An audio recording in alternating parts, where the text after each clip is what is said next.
You're listening to a Mamma Mia podcast. Mamma Mia acknowledges the traditional owners of land and waters that this podcast is recorded on. What's the difference between a famous person and a guru? I'm Mia Freedman. I'm neither.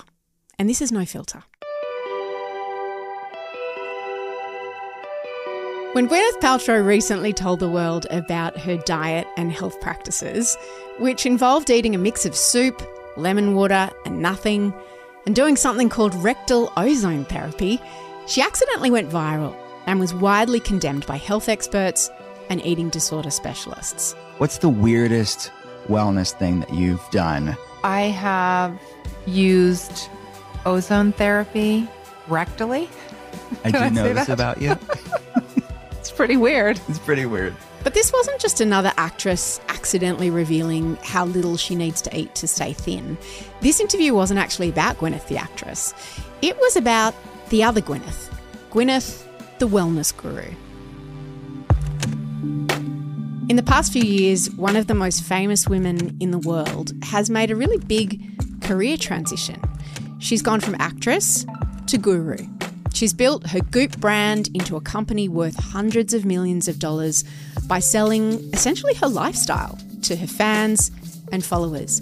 You can buy the clothes she wears, the beauty products she uses, the candle that smells like her vagina, the incessant cleansers that she does, and the supplements she takes. Oh, there are so many supplements. I cannot live without my lipospherics. This is a new brand I just discovered, this Cure Hydration. I'm totally obsessed with it. I put it in my water every day and I feel so much better. But you don't have to have an Oscar or even be a celebrity to become a guru in 2023. All you need is an internet connection and something to say. As organised religion declines in popularity across the Western world, as it has pretty dramatically over the last few decades, people are instead turning to internet gurus. Individuals who use podcasts, YouTube, and social media to spread their ideas to highly engaged fans and followers. These new gurus are harnessing the attention economy and the algorithm really well to build up cult-like followings of people who want to follow their teachings about everything from wellness or fitness, beauty or cryptocurrency, parenting or dating. And it's not all bad. Some of these new gurus are pretty harmless, like productivity gurus, or say Marie Kondo, who helps you declutter your home. But some are more extreme. These gurus peddle extremist conspiracy theories about COVID or cancer treatments. There's one guru who advocates what they call a lion diet as a cure for immune conditions. Another guy who preaches the health benefits of drinking your own urine. And then there are gurus like Andrew Tate, who preaches misogyny to millions of young men and boys dressed up as a way to succeed in business and life. It's not about being property. It's about the fact that she belongs to him and the intimate parts of her body belong to him because they're in a relationship. And if she wants to sell those, he has a stake in those intimate parts of her body. So how does an average person become a guru? Well, Helen Lewis is a journalist for The Atlantic and the BBC who's recently done a very deep dive into this world that's fascinating and at times deeply disturbing. She's got a new podcast called The New Gurus, and she says we are currently in a golden age of gurus, but not necessarily in a good way. This is Helen Lewis on The New Gurus. Helen, what's the difference between a famous person and a guru? It's a very good question. I think in the traditional conception of celebrity was somebody who was famous for doing a particular job, having a particular skill, whether that was an athlete or an actor or whatever it was, and the fame was a kind of byproduct of that. And then the evolution of that post-reality TV was somebody who was famous for being famous, you know, the sort of Paris Hilton kind of willing yourself into being. And influence is extended away from that in that they were often quite good at something, but that something was often being very attractive or wearing lots of lovely outfits or whatever it might be. And then I think the guru takes that on a level in that they do have the characteristics of both a classic celebrity and you need charisma, an influencer in that you need a fandom, but actually there's an additional thing which is kind of offering people a way to live. You know, it's an idea of being a spiritual teacher, which is where the word comes from in the Sanskrit. And so when I think people are offering kind of life advice, you know, and something maybe beyond being kind of just a life coach, which I think can be a very positive thing into something where they're trying to communicate to lots of people at one time, to be a kind of prophet or a teacher. Gwyneth, it's a big couple of weeks for Gwyneth. We're recording this in the week that she's on trial for skiing, but the week before she sort of accidentally went viral by giving an interview where she talked about for her bone broth, right? Yeah. Her diet and wellness routine. I eat dinner early in the evening. I do a nice intermittent fast. And in the morning, I'll have some things that won't spike my blood sugar, right? So I have coffee. I have bone broth for lunch a lot of the days. Try to do 1 hour of movement. So I'll either take a walk or I'll do Pilates or I'll do my Tracy Anderson. And then I get in the sauna. I dry brush and I get in the sauna. So I do my infrared sauna for 30 minutes. And then for dinner, I try to eat lots of vegetables. It's really important for me to support my detox. I want to ask you about wellness gurus, and I'll get to Gwyneth more specifically in a minute. They've become particularly popular over the last few years. Why do you think that is? Well, I think lots of us feel that we're living relatively unhealthy lives. If you work in a white-collar job, particularly during the pandemic, you've often been stuck, not just in an office, but stuck in your living room for a long time, sitting down. I know, my hamstrings are not what they were from having to sit down all this time. And, spend too much time looking at screens. If you're busy, you've got kids, you've got a job, all that stuff, you're maybe eating takeaways, fast food, highly processed food, all of these things that contribute to people's feelings that there's some kind of natural state of being that perhaps our ancestors used to live in that was healthier in some way. Like, I know that's a naturalistic fallacy because lots of those people died of preventable diseases and cholera and things like that. But there is a feeling that somehow our lifestyles are kind of making us sick. And that is a very powerful feeling that's shared by lots of people, not just people who are into other kind of exotic things like crystal healing and tarot, but by very mainstream scientific rationalist people also feel like they should eat a lot better, they should exercise more. So they're tapping into a really huge market, to the extent that doctors have this acronym, TATT, that they write on notes of patients, which stands for tired all the time. Because people turn up and their main symptom is they just feel tired all the time. And that could be anything from like thyroid deficiency to vitamin D deficiency to something very serious. But it could also just be that you work really hard, you commute a lot, and your kids, are knackering. And that's what modern life has kind of done. It's funny that you say tired all the time because Gwyneth sells a vitamin that's called, I think, Tired All the Time. So Goop is a business worth like hundreds of millions of dollars now. When you saw that video, what did you think through the lens of, everything you know now about new gurus? My first thought was that she looked incredibly tired. She looked more tired than me, which I don't know whether that was supposed to cheer me up or not. But I think, when you're her age and you're very thin as she is, it's not the same as being young and very thin. And they always say that Hollywood actresses feel this. They have to choose between their face and their body. So I felt that this is somebody who looks drawn, she looks like she's living an ascetic lifestyle. And then when you hear her talk about it and you have to say, I have bone broth for lunch, which as I understand it is essentially consomme, like it's very thin soup, right? And then vegetables for dinner. I mean, that made me want to just go away and eat a cream egg. But the thing that's interesting is because she's a woman, people are very quickly ready to say, that looks like orthorexia, that looks like disordered eating, that looks like an eating disorder by any other name. But when men do it, we don't necessarily jump to those labels. So there's a big vogue in Silicon Valley about 10 years ago for something called Soylent, which is essentially like powdered food. And there were lots of tech guys who were like, I'm too busy to eat, so I just have Soylent in meal replacement shakes, essentially. And that was presented in a very different way. When it's presented to women, it's kind of like about, purifying yourself and being thinner. And when it's sold to men, it's presented as, here's how you can work smarter and harder. And like, here, all the supplements that are sold to men are kind of, like Alex Jones's Instahard, are kind of sold in this very macho way. So I find the wellness sphere fascinating because it is so highly gendered. And, Gwyneth Paltrow is a kind of ultra feminine women's guru. And I think the thing that was interesting about that is that she is the brand. She is Goop, long overdue recognition that it's her initials in the name of it. But she's also the signifier, right? It's don't you want to live like her? And then you see the filming in her house and it's all delicious, beige and like lovely scented candles and throw pillows. That's the thing that the guru offers, is a personification of something. The modern world often feels very large and confusing. And I think people are on the search for kind of human-sized things that they can grab onto, which is why, someone becomes a metaphor or a synecdoche for a particular cause. In politics, that happens too. You have sort of referendums on individual people as a way of having referendums on a whole suite of ideas that are quite big. And she has become an avatar for that particular type of wellness. So it's like, do you like Gwyneth? Do you buy this whole lifestyle? How much of wellness gurus is just a euphemism for being thin and for weight loss?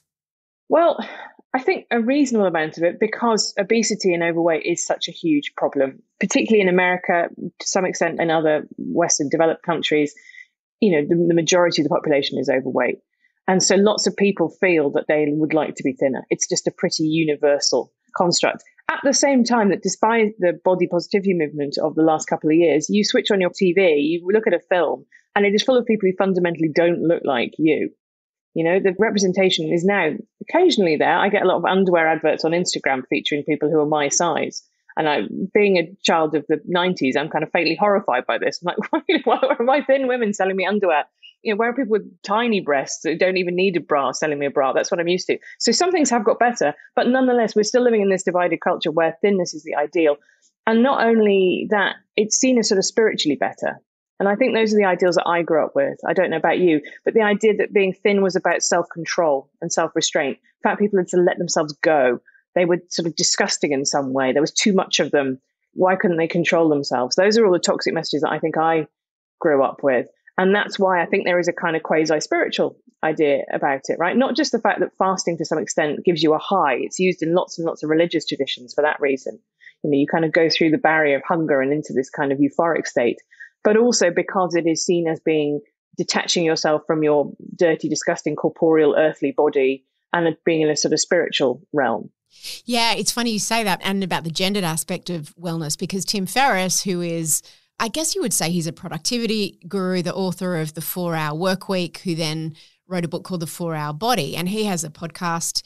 And for The 4-Hour Body, it was all about hacking, you know, all the Soylent stuff that you said, and he was trying to work out what the absolute optimum amount to eat is so that there's no wastage. So he would weigh everything before he ate it, and then he would weigh his poo. The weirdest thing I tracked to try to identify calories in versus calories out, I had to look at excretion. So I actually measured my poo for a while in grams. And he would try and work out what to put in so that there was as little as possible coming out. I mean, you know, just crazy stuff.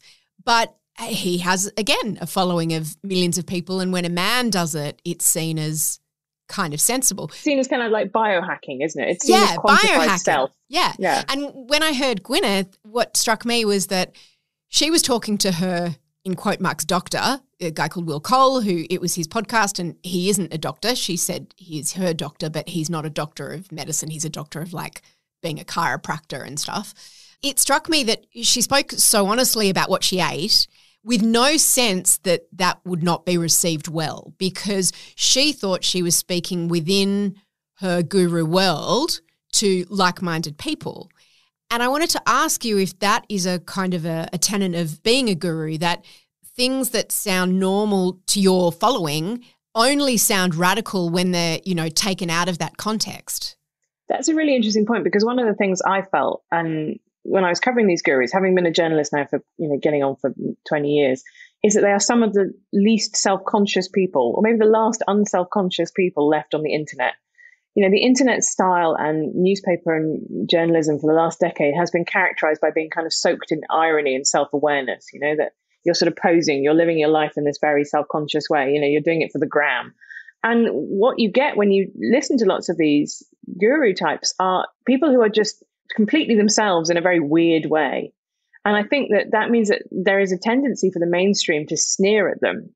But actually, people really like the earnestness. People find the irony-soaked culture sometimes, and the idea that you're supposed to know all these like precepts and what to say and what phrases aren't, say, kind of exhausting. And so I think there is a kind of relief at coming to somebody who's just going, I'm not judging you. We're all weird. I'm weird, you know. And I think that's the same with someone like Gwyneth Paltrow as it is of someone like perhaps Jordan Peterson, who is a very different type of guru. Also somebody with his own, let's be honest, crazy eating habits, right? He only eats beef. His wife only eats lamb. They have a whole suite of dietary kind of stuff going on. You have done this for how long now? I've been on a pure carnivore diet for about 2 months, and a very, very low carb, greens only, modified carnivore diet for about a year. But To outsiders, he's often treated as kind of a joke, this sort of boomer saying strange things on the internet or mashed up Freudianism. There's a feeling that, he's a bit weird, but like he's himself, right? At least he's not self-conscious. And the sheer lack of self-consciousness, I think, is what's attractive sometimes. You talk about it being a golden age of gurus. What do you think has led to the explosion in people telling us how to live better lives? There's a political dimension to it. As I say, I think there is a feeling of overwhelm sometimes politically, that things are changing incredibly fast. The world is very scary.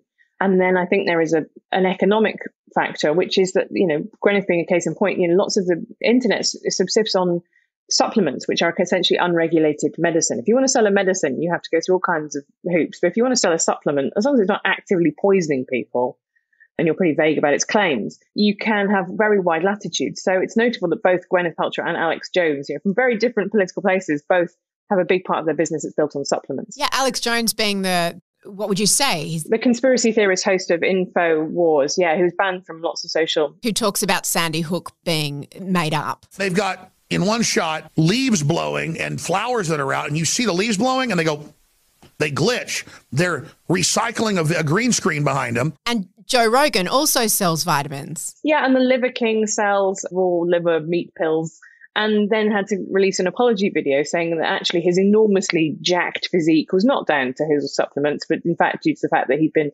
taking steroids. Primals, I'm making this video to apologize.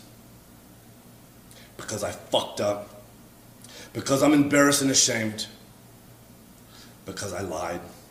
And I misled a lot of people. And to outsiders, I come from a kind of skeptical tradition where I'm very much saying that, if this stuff worked, it would be medicine and they would have to regulate it. By definition, the only way that they can sell it like this is because it doesn't work. But that sounds to people who are desperate or invested like you're just being a kind of naysayer. You don't want the best for them, whereas the gurus want the best for them. So I think all of that catalyzes it. And also the thing I felt quite strongly is that moments of change is when people want gurus.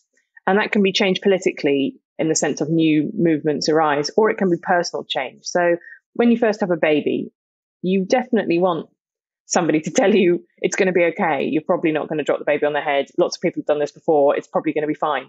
And, if you're not getting that from your National Childbirth Trust classes or from your mum or from your friends who've already been through it, then where do we look now? We obviously look on the internet. So part of this story is also a thesis that's been around in political psychology for a long time, which is the kind of bowling alone idea, the idea of the breakdown of in-person communities. And I think the pandemic was a huge accelerant for the worst bits of the guru sphere, the kind of conspiracy-minded bits of the guru sphere, because people were stuck at home, they were scared, and they were looking online to people who said that they had the answers. They knew that Bill Gates was microchipping people, or this was all part of the World Economic Forum's Great Reset. And, that was a moment of profound change in their lives. Their lives have been disrupted utterly. And here were people who were promising them all the answers. Is certainty a big part of what makes a guru? Partially. And I think it's one of the big appeals of conspiracy theories is that in some ways they replace God in the sense of they make everything make sense. There is an agent, there is somebody who is in charge of the world. In the same way that for a medieval peasant, God was in charge of the world, and maybe your crops died, but that was God's will, and maybe your child got sick, but that was God's will. Someone was doing all this to you, and you could therefore pray to God and hope to have an effect on it. And I think when you get the increase of secularization, it becomes a very horrifying realization that the world is a kind of chaotic, dangerous thing where bad things happen to good people and everyone you loved is going to die. And so conspiracy theorists, help reassert some of that control. It's the bankers who are running the world. It's the World Economic Forum who are running the world. There are people now. You'll be able to put a label onto the things that you fear happening to you. So I think that level of certainty is interesting. But it's not always the case that gurus promise to have all the answers exactly. I'm fascinated by the fact that, you have these dating gurus who are single, for example, or crypto gurus who've lost previously billions of pounds of money. And so their appeal, I think, is more of like you're on the journey with them. Which is a kind of relief too, which is we're all flawed, we all make mistakes, but we're all striving, we're all getting there. I'm not saying this from, my Mount Olympus. I'm saying I'm going through it with you. And that's a very appealing rhetorical style as well. I was going to ask also if conspiracy theories, are they just also kind of fun? Like this idea, I notice whenever I speak to or read about conspiracy theorists, there's always a sense of they know something that everyone else doesn't know. Like they've got this access to the truth and there's a real superiority about it. The one psychological trait recent research has shown that is most correlated with believing in conspiracy theories is narcissism. And it makes sense because also in the same way that the social media age is so good for conspiracy theories, because what is social media really brilliant at? How are you doing? What's happening in your life? Like, tell me about you. All of the things I find that I see on Twitter are kind of like, name a song from the year you were born. It's a way of inserting yourself into the narrative, right? That you are the protagonist of reality. And that's the same thing that a conspiracy theory like QAnon, which is a kind of crowdsourced conspiracy theory, the idea being that there's this vast plot and there were all these drops of information from someone called Q that were kind of cryptic. But what do? They put ordinary people into the role of being the seekers for truth. You and your compadres on the forums were working out what these things meant. You were driving the narrative forward. You're not somebody that just history was happening to. You were the one who was going to kind of crack this code. And I think you see that in lots of conspiracy theories, the idea, as you say, that other people are, a sheeple. Their eyes haven't been opened and you are in some ways kind of enlightened because you've seen the truth. And again, that's not a million miles away from the religious idea that you've been saved, right? And that you might have to proselytize and tell other people. And some of those religious traditions have very similar rhetoric about, accepting the faith into themselves, that you become a better person through accepting that. Someone who is really in this territory is Russell Brand. And as you say in your podcast, if you haven't checked in with Russell Brand for a little while, you might be surprised. I just want to play a little bit of his most recent video. Tucker Carlson, who some people hate because they're so perfect, has apologised for promoting the Iraq war. Why don't more mainstream figures apologise for promoting wars and lying to us just a couple of years ago? Is it because there's so many lies the whole system would fall apart? Hello there, you 6.3 million awakening wonders. Thanks for joining me on this voyage towards truth and freedom. Together we can cultivate the light within ourselves and eradicate the darkness that they would have us die within. If you haven't turned on the notification bell yet, turn on the notification bell right now and subscribe to this channel. We make content every single day and we want you to see... And it goes on. Oh, it goes on. Now, listening to that sounds like someone who's quite unhinged, but he's clearly not, because when I looked at his YouTube channel, it's all very much optimized with the titles of the videos, the thumbnails. It's all very much optimized for the algorithm, which is extremism, outrage, all of these things. He's kind of shouting like a crazy person. What's his shtick? What is this about? I mean, I think it's his greatest acting performance yet. I think if you look at that, doesn't it make you think of sort of 19th century, revivalist preachers? If he fell to the floor and started speaking in tongues, it wouldn't be that out of character with what's going on there. And it's entertaining. And, I find it kind of deeply horrifying because it's not my bag at all. But it's moving at a million miles an hour. The narratives are very easy. And he is occupying an unusual space, which is actually kind of left wing. I think these labels become difficult in some of these spheres. It's almost when left meets right. They're both so extreme that they meet. Yeah, that there is a kind of anti-establishmentness to it. And the person that he's defending there, Tucker Carlson, is a host on America's Fox News who has traveled to Hungary to praise Viktor Orban, who is a very illiberal right-wing leader there, anti-immigration, anti-LGBT, anti-abortion rights, all that kind of stuff. So Russell Brand is coming from this kind of left-wing tradition, but in his case against the Iraq war is a kind of the traditional left-wing one, right, which is where I came from. So he's sort of in this odd political space. But primarily the thing that links all of it is anti-elites. And he does this while, making millions from this, right? As you say, He's got a big staff earning from it. But you put him in a continuum with kind of populist leaders, where being against a sort of a shadowy global elite is kind of part of the shtick. But the thing that's interesting that he does, I think, is very clever, is in that clip, for example, he's saying, Tucker Carlson apologized for supporting the right. Well, why can't everyone else? They're all liars. And who is they? If I ever write a kind of PhD thesis, I want to be the use of they in Russell Brand's videos, because there were loads of people in British public life who were very opposed. I mean, there were some of the biggest marches in British political history were opposed. 1 million people marched against the Iraq war. This was not the government's view. And in Australia as well, yeah. Right. It's not a kind of an opinion that was completely fringe at the time. And, I was opposed to the Iraq war, and I'm not going to sort of 20 years later go around trading on it. But it is very helpful for Russell Brand to embroider his narrative of kind of corrupt elites. And it's interesting that he there is so generous to Tucker Carlson, because Tucker Carlson has peddled a lot of enormously damaging misinformation through that show that he has, including stuff about January 6th, the storming of the Capitol in America and the idea that the election was stolen from Donald Trump. And it's like, well, is he going to apologize for that? But it's very strategic in the sense of you will just conscript in people to your narrative whenever you want, because you're always constantly trying to just tell this one story, and it's the story of us against them. And there is no world in which Tucker Carlson, who has an incredibly highly rated show on American television, is a multi-millionaire, texts the president or the president's chief of staff all the way through the Trump administration, is some lone voice in the wilderness. And yet the kind of constant use of the kind of elite narrative is just very, very useful. He talked also about lightness and dark. We are the light, they are the darkness. This idea of, it's like Star Wars. Is that part of the shtick? We are the enlightened ones, whether it's Gwyneth talking about her bone broth and her rectal ozone therapy, or him talking about his beliefs? Yeah, he does a couple of things that are really interesting with that. And one of them is, as you say, light, dark, which is where guru comes from. In the Sanskrit, it means bringer of light, dispeller of darkness. It's something that's embroidered into the idea from the start. But the thing that amuses me is this kind of very charismatic evangelist religious language married with ultimate 2020s techno content creator demands, right? So it's like the 6.3 million Awakening Wonders goes up every time he's got more followers, just to really emphasize lots of people like him.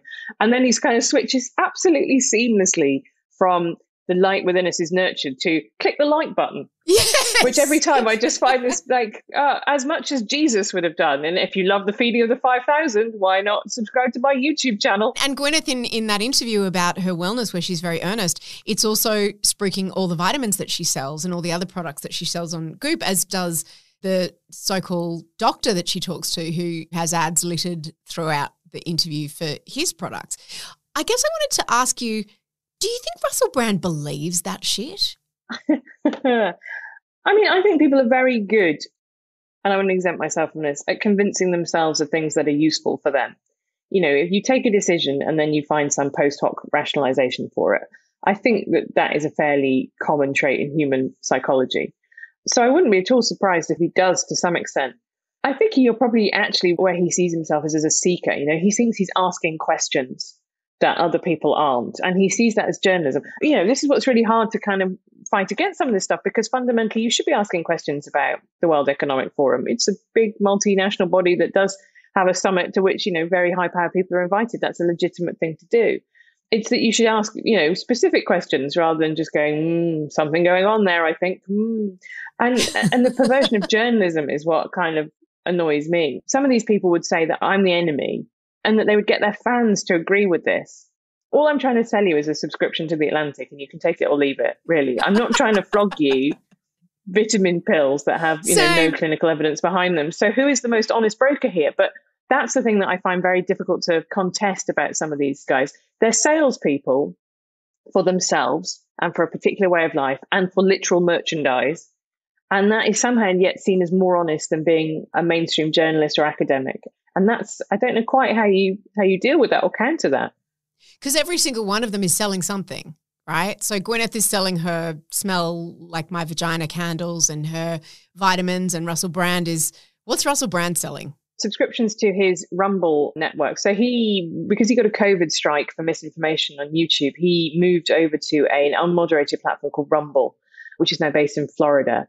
And he sells memberships. And he also has a festival in the summer as well. It sort of sounds amazing. It's kind of vegan and drug-free. It's like sort of everything that Russell Brand from about 20 years ago would have found incredibly boring. When I interview people for the series, I like productivity gurus, genuinely a lovely bunch of people by and large. And I have a huge amount of time for them because I'm always stressed and busy and behind on deadlines. But the way that they talked about what their job involves, they have to sell themselves and their ideas constantly.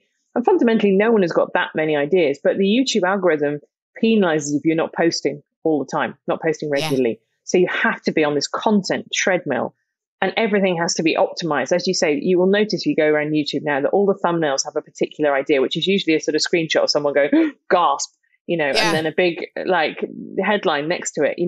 They're very clear about what the bits are that run in the preview. You know, you have to obey very specific controls on what's in the first kind of minute of the video and stuff like that.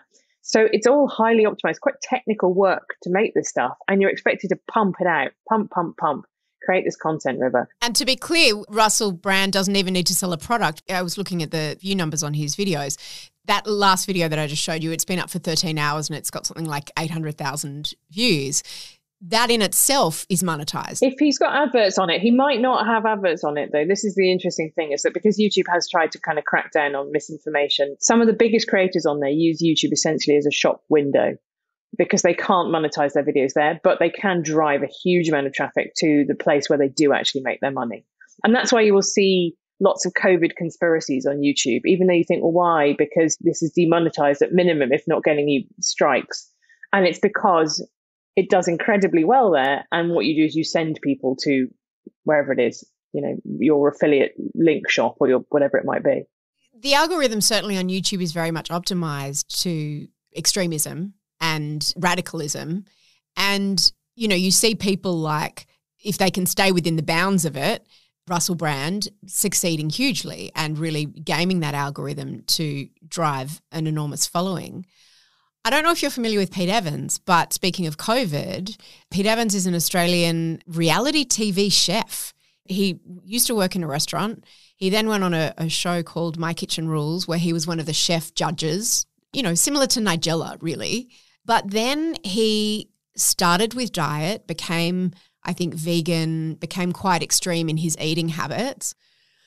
And then around the time of COVID, he became, the only way I can describe it is radicalized, and then started talking about all these COVID conspiracies and went further and further until he started talking about Nazis and got kicked off all the platforms, lost all his endorsements, and now is on one of those fringe Parler or whatever it's called, Rumble probably, where he, I think, just screams into the void. Well, just when you thought 2020 couldn't get any more bizarre, the mainstream media have come out and labelled me a racist and a neo-Nazi. The fact that I had to actually Google what neo-Nazi meant is pretty telling. But he also did this exact same thing as Russell Brand, which is COVID seemed to really, for all the reasons you say, superpower a lot of these conspiracy theorists into gurus.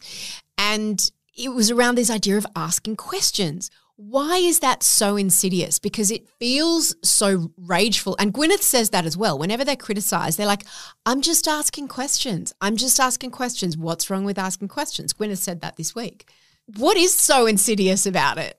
I think you have to regard it in the sense of almost a religious belief, in the sense that it is immune to evidence, right? It is never the case when Russell Brand does one of his videos saying, what's the truth about the war in Ukraine? That the truth about the war in Ukraine is, it turns out, the one that is pretty well accepted as the mainstream narrative, which is that Russia wants to expand its territories and launched an unprovoked war of aggression on a sovereign nation, right? The answer can never be the mainstream one, because why would you watch Russell Brand rather than read The Guardian or The New York Times or listen to ABC or whatever it might be? So there's that style. Like Chris Hitchens once said that extraordinary claims require extraordinary evidence. And I think there's a version of that, which is when you're watching someone, have they ever come to the conclusion that wasn't the one that you would expect? Like when they've just asked the question, has the question ever taken them somewhere that you wouldn't expect? And I think it's something that, you know, is a criticism you can make of mainstream journalism too, that narratives are very strong and political partisanship is very strong. And the best journalists are ones who are willing to make a good, strong, evidence-based case against the thing that everybody thinks. And it makes them unpopular, but they marshal all the evidence and they put it out there. But this is the bit about the evidence. That's the hard bit of journalism, right? Going and finding the evidence. Anybody can ask the question. Answering the question, like that's the really hard bit. And that's the bit that I think is a real shame, because it's, you know, we've lost a huge amount of local journalism in the last 10, 20 years. The internet's really hollowed it out. So the people who are going to your local council meeting, you know, local district court, whatever it might be, those people have been hollowed out. There is a lot less good information about your community out there than there once was. That journalism was not very well paid, but it was vital and essential to democracy. And what you've got instead are people who are, you know, making a living grinding out views by just launching speculative theories into the void, but never doing the hard bit of actually going and, okay, fine. So you think that Bill Gates is putting microchips and stuff Go find the evidence. Go track down the plant where you think he's doing that. Like, go and put a case together. But they don't want to acquire any of those skills. And that's what's always so hilarious, that part of it is that the mainstream, including journalists like you and I, are somehow part of this conspiracy to silence it. It's like, have you met a journalist? They would sell their grandmother to get the scoop that somehow Bill Gates is putting microchips in vaccines. Like, everyone would want that story. I think that the kind of lab leak hypothesis is a really good, interesting example of this. So, it is not completely implausible that the COVID virus could have escaped from a lab. There was a gain-of-function lab in the area of Wuhan. It's not something that should be dismissed, straight off the bat. But what has happened is that scientists, some of whom were quite sympathetic to that theory in the start, have gone away and done the evidence. They've looked for instead zoonotic animal transmission. They put their cases together. They've published in peer-reviewed journals. And that is now a debate that is much closer to being settled in the favor of an animal outbreak than it once was. That's the process working as it should, where you ask the question and then you try and find out the answer. And the trouble is it requires a really difficult level of skills, and it relies on a level of elite credentialism that people don't want to acquire, perhaps can't acquire. And so they stand on the outside. And there are these very potent myths of the kind of lone outsider standing against the system. So you will often hear, Galileo referenced. Another one I think about a lot is Semmelweis, poor old Semmelweis, who was a doctor who noticed that midwives were killing a lot fewer of their childbirth patients than doctors who came straight from examining corpses to deliver babies, and sort of was a developer of the antiseptic method. And he went mad. No one listened to him and he went mad. So these people do exist, but quite a lot of the people who have had the crazy one idea that everybody rejected, it was because their idea was crazy. So there's a great saying in social science, when you hear hoofbeats, think horses, not zebras. And that's the great thing that I think a good journalist does and a bad conspiracy theorist doesn't do, is tries to think about, is this a once in a lifetime world shattering conspiracy? Is it also the fifth such world shattering conspiracy I've uncovered this week? Because that begins to look implausible. Who's the most vulnerable to gurus? I think that's a hard question to answer, because there are kind of gurus, and because they work on the internet and the audience feedback is so direct, are often very optimized for a particular audience. So I don't think you can say it's old people, it's young people, it's men, it's women. Is it people who are less educated, have poor mental health? Is it people who are at a bad place in their lives? I mean, you mentioned when they're at a point of their lives where there's great change or great uncertainty or great anxiety. Is it less a demographic and more kind of an emotional mental state that makes you vulnerable to a guru? I think that's true. I imagine because education levels are correlated with trust in the mainstream, that actually I would imagine lower education levels are more correlated with seeking out alternative sources of advice. I know women that I've worked with who are incredibly into tarot, for example, and I'm like, it's just some cards. But the other thing that's interesting about that is the fact that sometimes with some of these internet spaces, there's a level of taking them seriously at the same time as not. So I don't know if sometimes those people genuinely believe that tarot can tell them anything, so much as they like the reassurance, they like the kind of ritual of it. And you see that weirdly. I've been doing some work recently on Andrew Tate, the misogynist influencer, and trying to look into how boys and young men feel about him. And there is a sense that they see the misogyny, but they don't take it seriously to some extent, that they feel that it's a performance, it's joking. And it's hard to get across the idea that even if you joke and make a misogynist joke to your friend, your female friend, she's probably still going to feel diminished by it.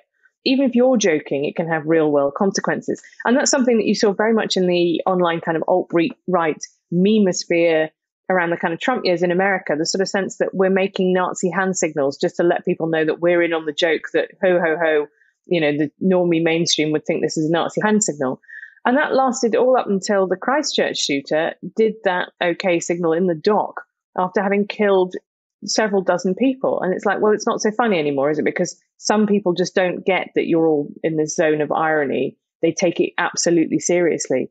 And so that's one of the things I think characterizes the internet, the kind of slippage between don't take me seriously, take me very seriously. And which kind of comes back to your just asking questions thing, right? It's like, I'm not saying that, Hillary Clinton's a vampire, or am I? Am I? But could she be? I don't know. Some people are asking questions. Toss it in the air, see how that one comes down, yes. After the break, I asked Helen how someone like Andrew Tate, who is a former reality show contestant, actually becomes the guru? And what does a guy who drinks his own wee have to do with it?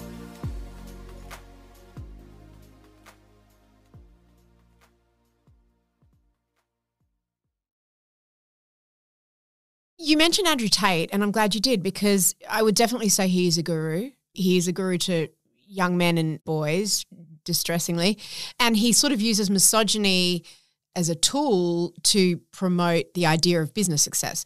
Now, he was just a reality TV star. How do you become a guru? I think he's a really interesting case study, because I think even when you saw Russell Brand in his mainstream iteration, I've met a lot of actors and even a lot of stand-ups who, when they're not on stage or not performing, are very normal people. And that wasn't the case when you met Russell Brand in 2013, which I did. You know, he was on. You know, he was just happy inhabiting that persona, you know, clinking in all the silver jewelry. He was very goth at the time, right? So he was wearing sort of drainpipe jeans and silver jewelry, maybe like a trilby and stuff like that. That was how he lived. And I've met some comics like that you almost think you wouldn't know who you were if you were in an empty room. You know, you only exist in relation to an audience. And I think that's something similar about people I know. I've talked to a documentary maker who met Tate and went to the compound in Romania, and he said it was full of sort of women shining the same bit of kitchen counter over and over again. And it had, like, you know, Andrew Tate in neon lights on the wall or something like that. And he said it was like he'd created a reality TV show about Andrew Tate. And so it doesn't seem that bizarre to me that he went from being in someone else's reality TV show to being in his own reality TV show, because the commitment to inhabiting that persona 24/7 was there. And, you know, both of those guys, who are very different in lots of ways, exemplify something that you see in a lot of gurus, which is just incredible eloquence and loquaciousness. I find the Tate performance equally sort of not for me. Obviously, in a lot of ways, not for me. I hate the misogyny, but also just the boastfulness, you know, the very childish, I did 1,000 squats today. You know, what are you doing with your life, loser? Just comes across like extremely cringe to me. But I can see that there's a demographic for whom it really works. What's the difference between a guru and a cult leader? Because, you know, when you look at that messianic way that Russell Brand presents himself and Andrew Tate and Gwyneth to an extent, when does it cross over into cultishness and sort of David Koresh, Waco style cults?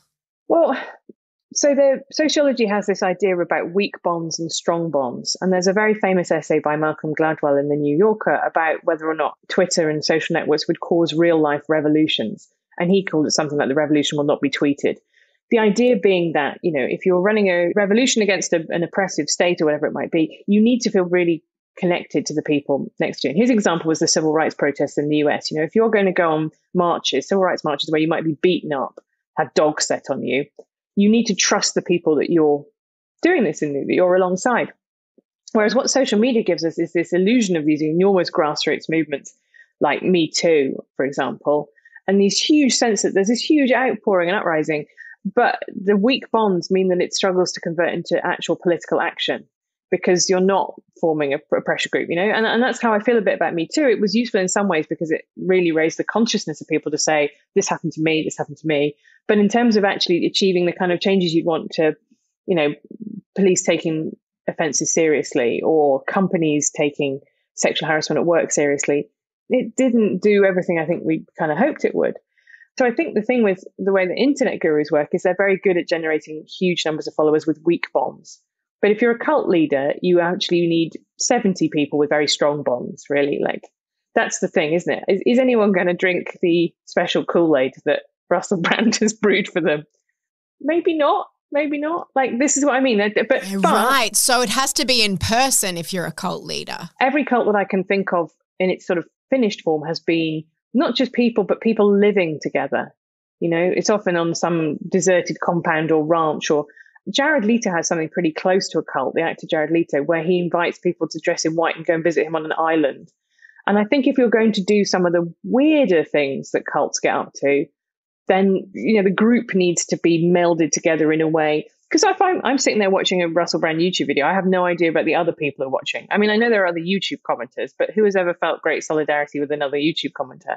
Whereas if you're all sitting in an audience together, watching someone speak, having the same transformative experience, that's a much more powerful bond in between the followers, I would have said. See, I think by looking and seeing that there were 900,000 views in 24 hours, to me, that makes me feel part of something bigger. You know, if I look and it's got 500 views, then I'm like, this guy might be talking shit. But ironically, it's about the sheeple, because you look at it and you go, well, if 900,000 people have watched it in the last day, he must be onto something. Oh, yeah. And also the other one that's great is that, it's been banned, so it must be interesting. Yes. And it must be true. That, if it's banned, it must be truth that people are trying to suppress. And I think, my views on this have kind of evolved, because I think unless you are a totalitarian state like China, which genuinely can control its internet to some extent, then genuinely what no platforming does is just drive people elsewhere where they will have an even more captive audience. It'll be even harder to see what it is that they're saying. I really think there's a huge problem. It's really difficult as a journalist covering this stuff when it happens in audio or video. You can't skim audio in the same way that you can skim text. So people get away with a lot more in podcasts. Believe me, I've used this myself because I like saying spicy things in podcasts and not getting cancelled for them as much as the next person. But you know what I mean? Until Andrew Tate hit the headlines because he was the most Googled man in the earth or whatever it was, actually, unless you were a 13-year-old boy who had access to social media, you might never have heard of him. And that's the thing I think is a really big challenge, is that our kind of ecosystem, I think, much more have a set of shared reference points, that it was assumed, even if you hadn't watched, I don't know, whatever it was, like The West Wing, you were at least aware that The West Wing was a TV program that existed, Friends, that people liked. Yeah. Friends being a really classic example. But now there are things that are as popular as Friends that you might never, not just have not watched, but just be completely unaware that they exist.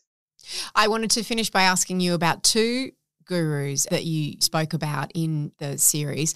Tom Torero, he was a quiet, nerdy school teacher from Wales. How the hell did he become a guru, and what is he a guru of? So he became a dating guru in the end, something called day game, which is the practice of going up and talking to women in the street and trying to get them into bed. And what was interesting about him was that his was a kind of explicitly religious journey, in that he'd been very interested in Greek Orthodoxy as a religion. He had taken his wife to a Greek island, and then he sort of said, actually, I really want to be a Greek Orthodox monk. And she left him. She came back to London. And at some point, he went from wanting to be a monk to wanting to be having no sex, presumably, to someone who entirely defined themselves by having sex. Tom Torero, street hustle from a rainy Wales. And quite appropriately, I'm talking today about indoor day game. That's right, gentlemen. You can talk to girls who are not on the street. You don't have to do that monkey run around, jump in front all the time. The thing I found, and that's episode 6 of the New Gurus, is that the kind of constant in all of it was a desire to be a source of authority, a source of wisdom, to have people look up to you. And you might get that traditionally. There are lots of traditional forms of authority, and then there are lots of alternative sources of authority as well. And, that's, to me, an interesting dynamic as somebody who works within the mainstream, in that I have a lot of criticisms of, whether it might be the way the Catholic Church, for example, covered up its child abuse scandal for years. I have a friend who was involved in a doctor's malpractice suit from one of those rogue surgeons who just became, had a complete kind of God complex. Any position of authority carries inherent dangers. And so I think he moved from one that we might recognize, a kind of religious authority that could be problematic if left unchecked, to this new form of authority on the internet. And, he was, I think by the end, quite coercive in what he was doing to women. He was recording them without their consent. And unfortunately, he tried to walk away from day game, as far as we know. The recordings came out and he killed himself not long afterwards. And it's an incredibly sad story of somebody who was obviously looking for something and they never found it, or perhaps they found it in the wrong way. One of the more bizarre gurus that you looked into in the New Gurus was the guy who drinks his own wee.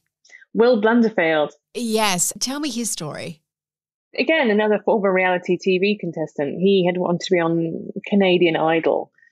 I wanted to tell Will's story because I liked him a lot. He's as many Canadians are, just a very sweet guy. And he had grown up, eating kind of microwave meals, and was quite a chubby kid, as he described himself. At the time, I think he would have considered himself to be gay, so he doesn't really think about labels that way. But he had a boyfriend, and they were out in the street, and someone saw them, didn't like it, and, chased them and attacked them.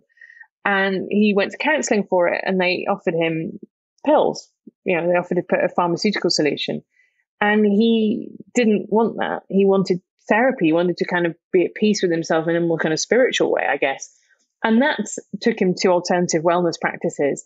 And so, that took him to not, kind of giving up processed food, but also Shivambu, which is there are lots of people through history who've drunk their own urine. For something that sounds so revolting to me, it's a surprisingly persistent practice. And, he's absolutely evangelical about it. And the thing about it was I asked a friend to review the medical literature, and he said, well, it's not recommended that I kind of put it to Will. I was like, but, if you're drinking someone else's, that's, obviously that's a problem. And he went, oh, I won't drink someone else's. I was like, oh, that's very funny. Okay, my own urine, yeah, it's fine. Someone else's urine, oh, no, well, come now. That's appalling. Speaking of come now, and then he was like, it's got some pre-cum in it sometimes. That was a delicious detail that was much appreciated. Yeah, we had a long discussion about whether or not that was suitable for the BBC audience at lunchtime just before Christmas, as you're getting putting your roast dinner in the oven. What I liked about that was it revealed that he obviously had his own set of, discussed versions. They were just in a very different place to mine. And he wasn't really hurting anyone. I think that not all gurus are dangerous, but I guess finally, what do you think, or who do you think is the most dangerous guru, or what type of guru is the most dangerous? Yeah, there are lots of people who aren't positive gurus, who are... Like Oprah. Well, Oprah is sort of ground zero for a lot of the kind of woo that has escaped into the mainstream. But there's a whole genre of things that I would put under the kind of alternative practices, like crystal healing, that to my view don't work. There's no evidence for them, but I also don't, people aren't poisoning themselves with them or anything like that. So if it makes you feel better, then that's fine. But I think that's a very good question. I mean, for a while there, Tate really was up there in the sense that I've spoken to teachers who said this stuff just swept through schools. When you put that in a kind of constellation with other stuff that's happening, for example, unfettered access to online pornography, our continuing reluctance to actually talk to adolescents about some of this stuff that takes into account what is actually happening. As a generation of young men who are both, I think, genuinely confused and feeling that they've been cast as the bad guys by feminism, and also receiving at the same time these really toxic messages about slapping and choking women. And also the fact that, that your woman should obey you. And if she doesn't, then you can get violent with her or with the other guy involved or whatever it might be. That stuff is really poisonous because of all the kind of hatreds that there are out there. Misogyny it's unique in how it's accepted to some extent as sort of just human nature in a way that I don't necessarily see with some of the other ones. I mean, that's a very contestable proposition, so I'm not going to hang too strongly on that. But you know what I mean about the kind of the sense that if pushed, lots of people will still slightly say that they feel that women who have sex with lots of people are slutty, and it isn't quite the right thing to do. Those are very old, and people are much more actually willing to voice those than they are now to voice homophobia or racism, for example. So, there's no ranking of which is worse, but I think those messages are particularly dangerous because they tap into things that are still quite close to the surface. I keep telling you there's one more question, but there is my last question. You're a journalist, you've got a quizzical mind, you're evidence-based, but delving into this world for as long as you did and as deeply as you did, was there ever someone that you listened to that you were like, oh, maybe I might just try a bit of my own wee instead of a coffee? Or, was there anyone that you thought, there's actually quite a bit of sense in that? My own wee, absolutely not. Hard no, thank you. I feel very happy with my decision not to drink any of my own effluvia. Productivity, definitely, I felt the appeal of. I would always love one hack that would make it easier for me. The idea that I could sit down and write for 8 hours a day as a writer, like writers are the most tortured profession for a job that is, my ancestors through history would have loved to have a job that involved sitting down at a desk for, for 8 hours a day. Writers nevertheless kind of completely tortured about it. So I felt the appeal of productivity, definitely. Crypto, the episode starts with the fact that I talked to my old colleague, Alex, who told me not to buy any crypto in like 2013. And if I had not taken his advice, if I had bought crypto back then, I would be rich. So crypto is a really interesting one in that there was, I think when you listen to that episode, you'll get a very strong sense that there might be a bubble aspect to it. But if you're in the upswing of that bubble and you get out, then lots of people did make a lot of money. So unfortunately, I just came along to that one too late and I listened too much to my friend. I think I could probably get into sort of meditation-y type stuff. I think meditation practitioners would argue that is evidence-based. But I know people who've had Sam Harris whispering in their ear in his lovely soft voice and did find it quite calming. I know what you mean about productivity and writing. I'll download 14 productivity apps and listen to hours of productivity podcasts to avoid sitting down and writing any day of the week. So productive. The most productive thing you can do is download more productivity apps. Yeah, it's true. Look, at least we're not drinking our own wee or weighing our own poo. So I think that we're, on balance, I think we're ahead. I'll take it. Helen's someone that I've wanted to talk to for a really long time. I've been following her work. She also did another podcast that I'm hoping to get her back to talk about called The Church of Social Justice. And it's kind of similar to this because it's a little bit about how, as we've lost our faith in institutions, people have adopted social justice movements as their new religion. So it's kind of caught up in this idea of new gurus, that everybody's searching for something. And I thought it was so interesting what she said about how COVID just supercharged all of this, that firstly we were all locked at home with a lot of time on our hands, but we were also looking for answers. We were also looking for people who had certainty, or seemed like they had certainty, at a time of incredible global uncertainty. And we wanted to buy things like vitamins and vagina candles. We'll put a link to the new gurus in our show notes, and also to Helen Lewis's newsletter, which I highly recommend. The producer of No Filter is Emmeline Peterson. Our executive producer is Eliza Ratliff, with sound production by Madeline Joannou. I'm Mia Freedman. I'm not a guru, and I've never tried ozone rectal therapy. Thanks for having me in your ears.